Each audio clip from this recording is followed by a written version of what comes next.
Aside from the three famous sisters, there were also three other Brontë siblings. Maria and Elizabeth were elder daughters who sadly died early in life. They also had a brother called Branwell, who was by all accounts a wasted talent, who struggled with addiction and had several torrid love affairs. Fact number 7. Literary icon Daphne du Maurier wrote a biography of the brother called The Infernal World of Branwell Brontë. This was published in 1960 and details his struggle with the twin demons of drink and madness, which ultimately drove him to become a spectre in the Brontë story, in pathetic contrast with the astonishing achievements of Charlotte, Emily and Anne. Fact number 8. In 1824, Charlotte, Maria, Elizabeth and Emily were sent to a school for daughters of the clergy in Cowan's Bridge. Maria and Elizabeth fell ill while there and died of tuberculosis. Their deaths were blamed on the terrible conditions at the school. Fact number 9. In the wake of their sisters' deaths, the girls were withdrawn from the school, and the three surviving sisters received little formal education thereafter. Fact number 10. Although you might imagine the Brontes had Yorkshire accents, the children actually had Irish accents. This was due to their homeschooling, meaning their Irish father heavily influenced the way they spoke. Fact number 11. The sisters, along with their brother Branwell, grew up creating imaginary worlds. They put on plays, told stories, and created journals and magazines about these make-believe places. You have to imagine that, stuck at home and having had a lot of tragedy, it's not really a surprise that they would create magical other worlds to kind of escape from all that. Fact number 12. Branwell and Charlotte created Angria, an imaginary place that was a mixture of Africa and Yorkshire. A lot of the Angrian stories survive, and some short stories have actually been published. Fact number 13. They also wrote short stories together called The History of the Young Men. These were based on toy soldiers that Branwell received for his 9th birthday. It was at this time Charlotte invented Alfred, the Duke of Zamora. Zamora, a petulant, Byronic character, which the British Library says can be seen as a precedent for Rochester in Jane Eyre. Fact number 14. Meanwhile, Emily and Anne, who were inseparable companions, crafted the saga of a fictional land called Gondal.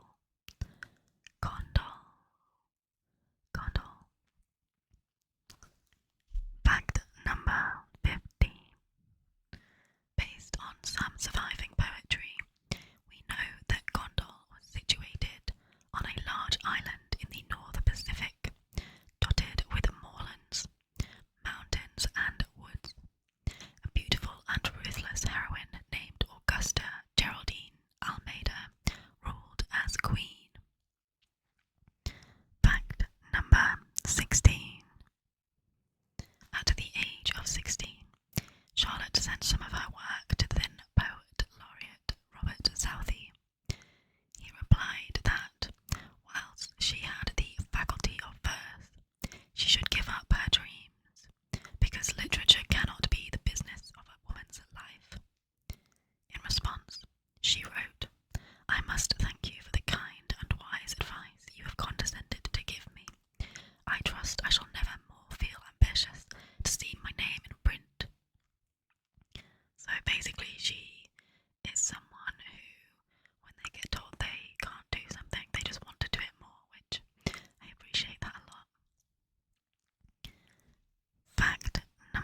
17. In 1842, Charlotte and Emily went to Brussels to improve their French, but had to return home early after the death of their Aunt Elizabeth. Fact number 18. The first work to be published by the sisters was a slim volume of poetry. It was published in 1846 but sold only 2 copies. 2 copies. 2 copies. Fact number 19.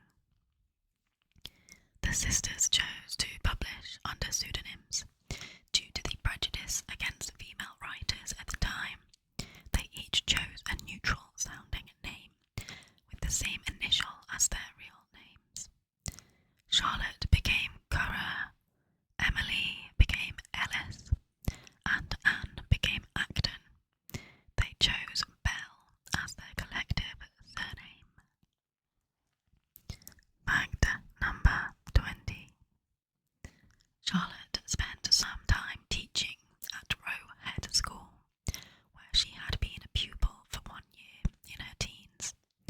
From a diary entry of that time, she writes, "Stupidity, the atmosphere, school books, the employment, asses, the society, and a dolt came up with a lesson. I thought I should have vomited." So it's safe to say that she was rather loath to teach. Fact number 21. The sisters planned to have their 3 novels published together, but whilst Agnes Grey and Wuthering Heights were published in tandem in 1847, Charlotte could not find anybody to print her first novel, The Professor, despite trying every single publisher in England. Fact number 22.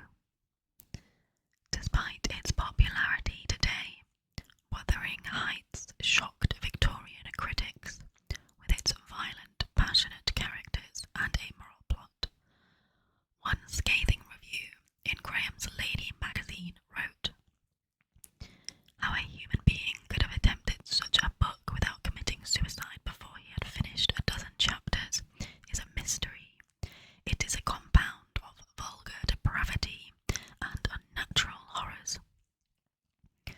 Wild. Imagine what they would think if they read some of the stuff that was published today. Fact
In a revised edition of Wuthering Heights, published after her death, Charlotte wrote a preface countering some of the earlier criticism.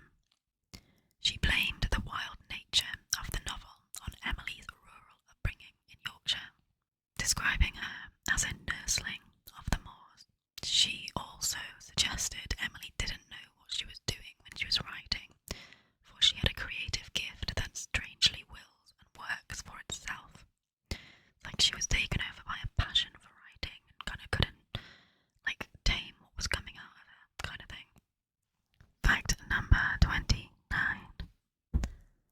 Anne Brontë is definitely the least read and recognised of the literary trio. The English critic George Saintsbury once called Anne a pale reflection of her elders, and even her own sister Charlotte dismissed her as a gentle, retiring, inexperienced writer. Fact number 30. Agnes Grey was Anne's first novel, which was published in 1847.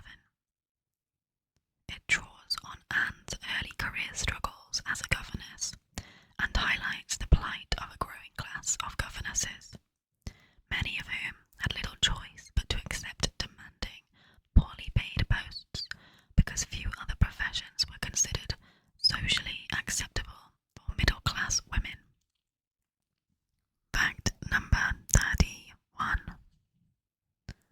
Anne's second novel, published in 1848, was well ahead of its time, telling the story of a woman's struggle to escape an alcoholic husband. The book, titled The Tenant of Wildfell Hall, sold well but appalled many reviewers who were unused to such frank descriptions of debauchery and marital strife. It was deemed coarse, revolting, and brutal, but Anne stated her aim was simply to tell the truth, for truth always conveys its own moral to those who are able to receive it.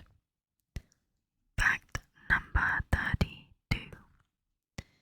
Even her sister Charlotte apparently had a dim view of the work. After Anne's death, she refused to a proposed reprint, saying it was hardly desirable to preserve.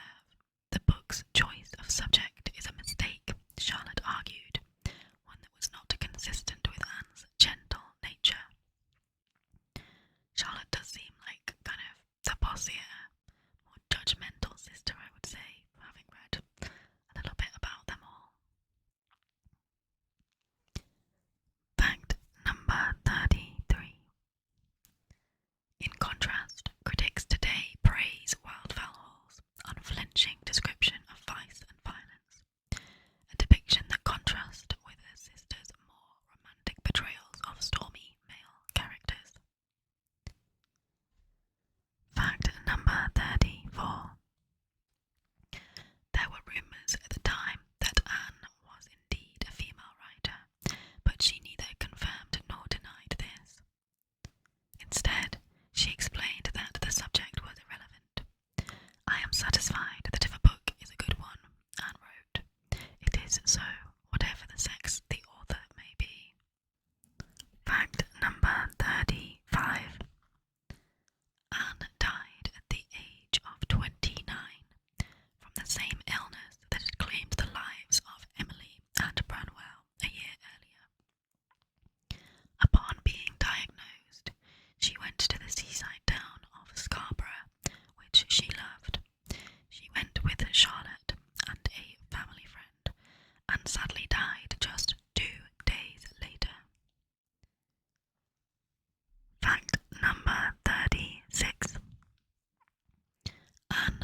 Charlotte's first published novel was the classic Jane Eyre.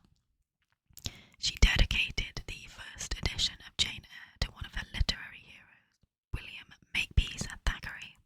Unfortunately, Charlotte didn't know that Thackeray actually did have a mad wife that he kept confined within his home.